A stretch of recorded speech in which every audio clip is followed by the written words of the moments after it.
Et pour terminer ce journal, je vous propose d'aller à la rencontre d'un producteur de miel en République démocratique du Congo. Cet entrepreneur a transformé son passe-temps en véritable gagne-pain. L'apiculteur est aujourd'hui à la tête d'une entreprise très florissante. Dans une forêt près de Kinshasa, Léon Masumbuko et son équipe d'apiculteurs vont chercher du miel. Cet ancien fonctionnaire a décidé il y a quelques années de faire de sa passion pour l'apiculture traditionnelle un business. Aujourd'hui, même si son entreprise est florissante, il rencontre des difficultés à trouver de la main-d'œuvre qualifiée. Nous sommes heurtés à la tradition.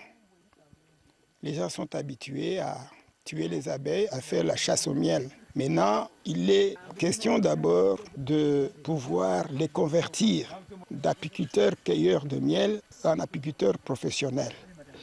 Léon arrive à vendre 25 kilos de miel par an. Ses principaux acheteurs sont des revendeurs comme cette femme que ce commerce a beaucoup aidé. La vente de ce miel me permet de nourrir mes enfants et de payer leur scolarité. Ça m'a permis aussi d'acheter un terrain dans ce village. Beaucoup d'apiculteurs estiment que le gouvernement n'apporte pas une aide suffisante aux petites entreprises apicoles. Il s'agit pourtant, selon eux, d'un marché porteur qui pourrait aider à réduire le chômage et la pauvreté dans le pays. Le mode de l'apiculture que nous sommes en train de pratiquer, il est artisanal.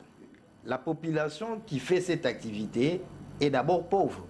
Il n'a pas de moyens. Si le gouvernement pouvait disponibiliser ou appuyer d'abord ces éleveurs, ça pourrait être une bonne chose. La République démocratique du Congo exporte du miel principalement vers l'Ouganda voisin. L'industrie apicole reste marginale dans un pays surtout connu pour ses ressources minières.